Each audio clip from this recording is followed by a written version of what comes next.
से मेथड से होता है।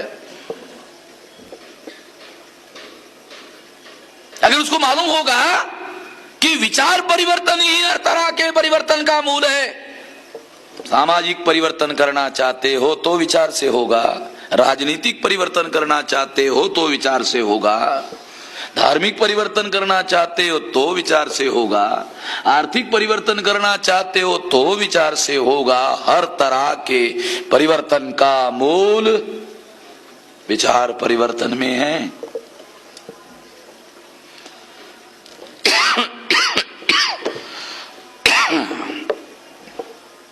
विचार परिवर्तन ही हर तरह के परिवर्तन का मूल है।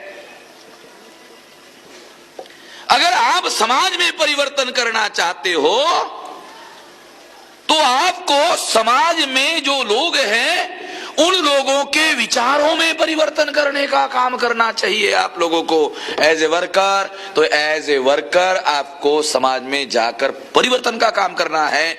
तो लोगों के फंडामेंटल थिंकिंग में, लोगों की जो थिंकिंग है उस थिंकिंग को सबसे पहले डिनाई कर दो, नहीं मानते।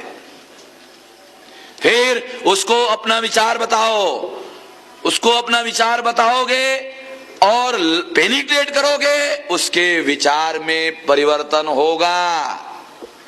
एमएल देशमुख ने आपको बताया, बाबा साहब का पुतला आता था तो ऐसा देखता नहीं था, ये बताया। फिर उसको हमने मामसेफ का डोज दिया, ए बदल गया। फिर ए जो है ए अभी ऐसा हो गया, अभी इधर देखने की बजाय उधर देखता है कि और कुछ सोचने लायक है क्या, कॉन्शियसली। उदाहरण के लिए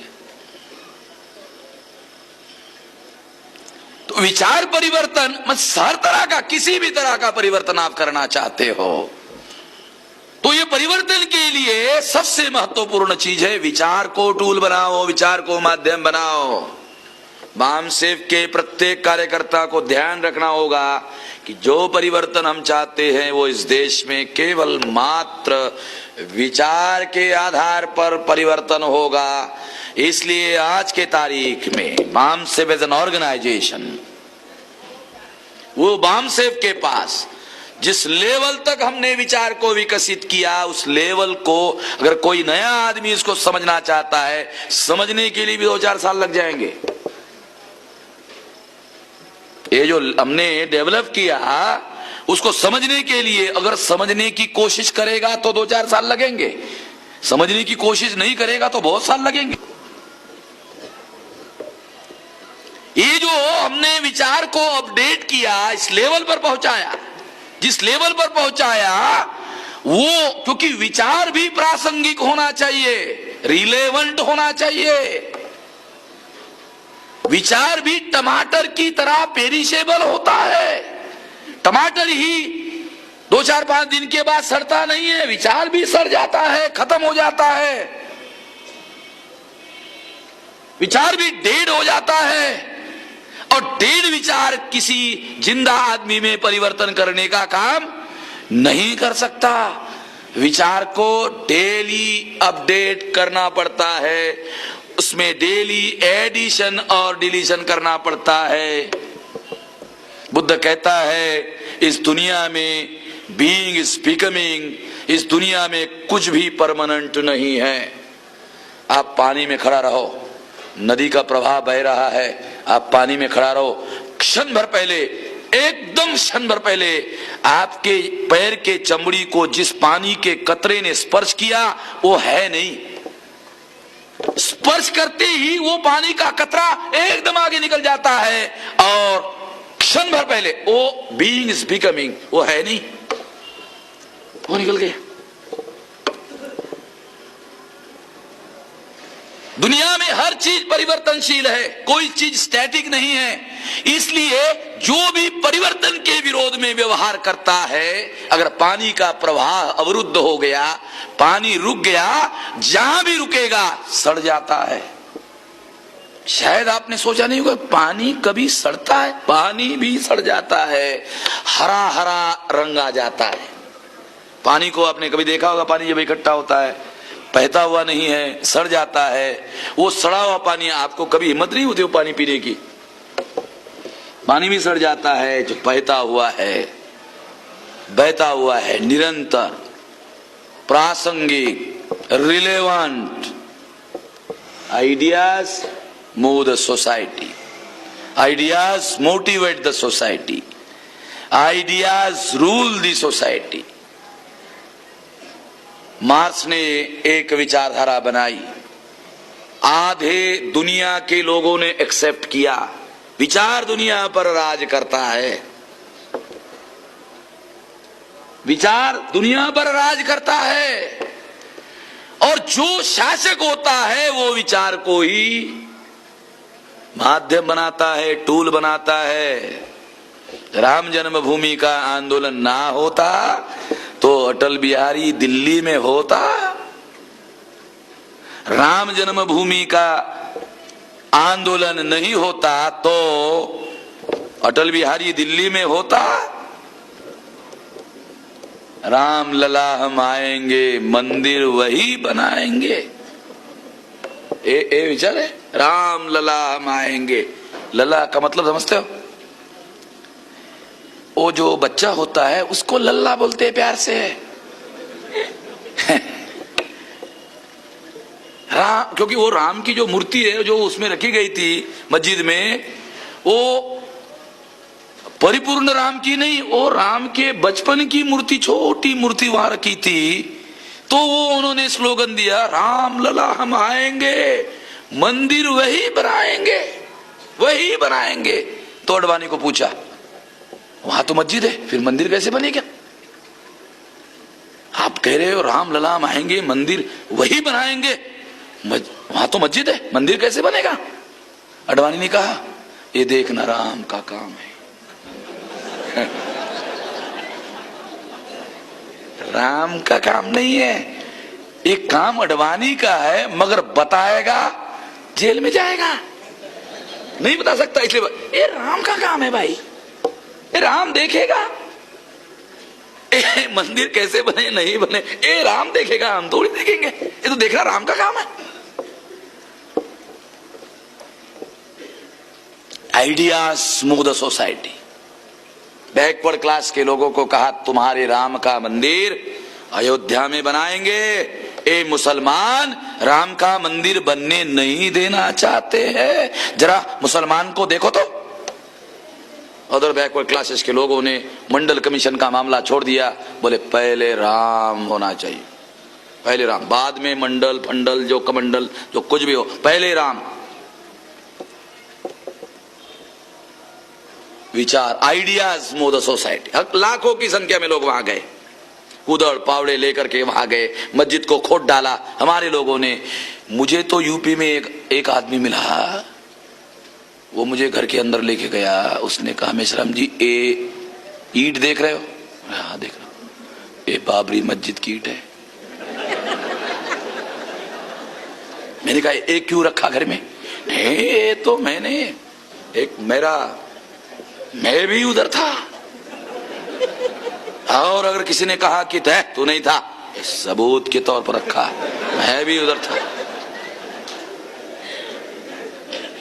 तो इसलिए उसने कहा, इसलिए मैंने अंदर रखा, क्योंकि ये मामला साला अगर पुलिस को पता चल जाए तो वो मुझे भी लेके जाएंगे। इसलिए मैं केवल विश्वास करने वाले आदमी को ही बताता हूं।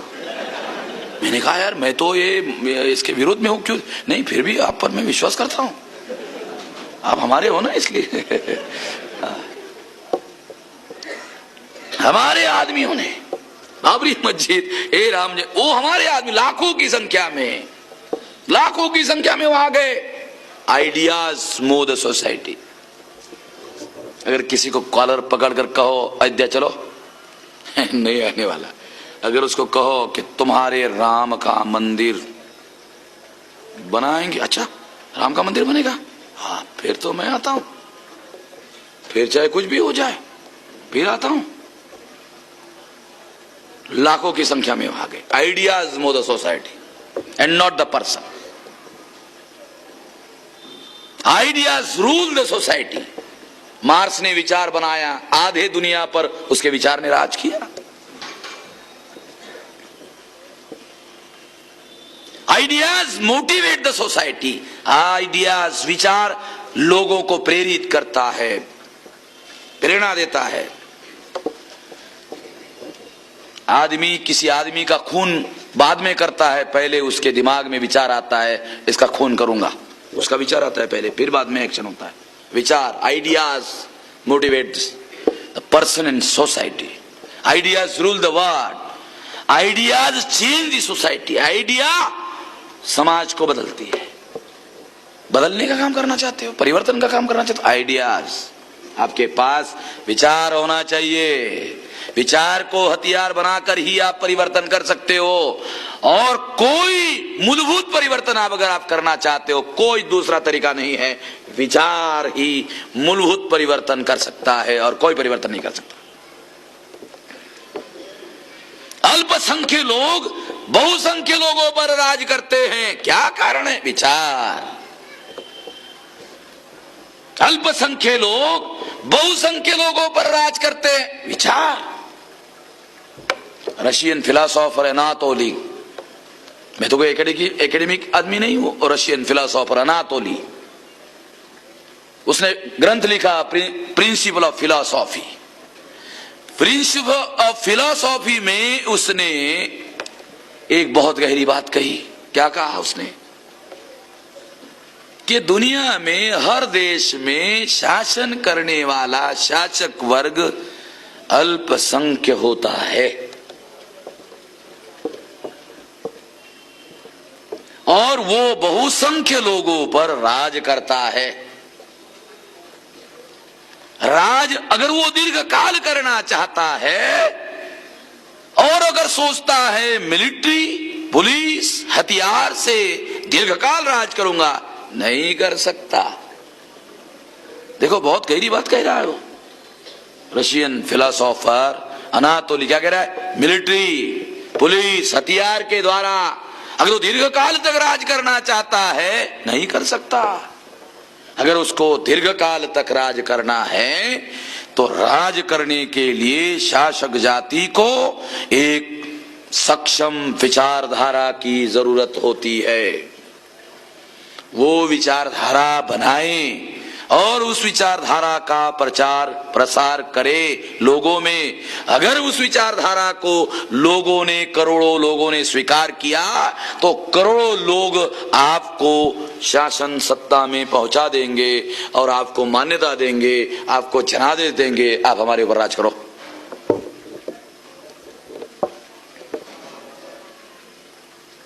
विचार। अनातोली क्या कह रहा है? विचार। यानी शासक वर्ग शासित लोगों पर विचारधारा के आधार पर दीर्घकाल राज कर सकता है। और उल्टा कर दो, अगर शासित वर्ग शासक को बदलना चाहता है और शासक को बदलकर शासित शासक होना चाहता है तो शासित को सबसे पहले विचार का निर्माण और विकास करना होगा और उस विचारधारा का प्रचार और प्रसार करना होगा। अगर बहुसंख्य लोगों ने उस विचारधारा को स्वीकार किया तो जिन्होंने इस विचारधारा का विकास किया, जनता उन लोगों को शासक वर्ग में रूपांतरित कर देगी, परिवर्तित कर देगी और इस तरह से विचार के आधार पर वो शासक में परिवर्तित होगा। उल्टा कर दो, हो गया।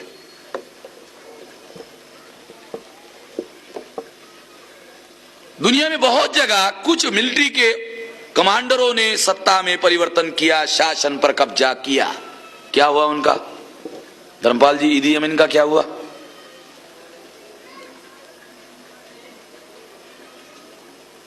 लोगों ने बवाल खड़ा कर दिया, भागना पड़ा उसको। दुनिया में मिलिट्री के आधार पर, वो मिलिट्री का ऑफिसर था,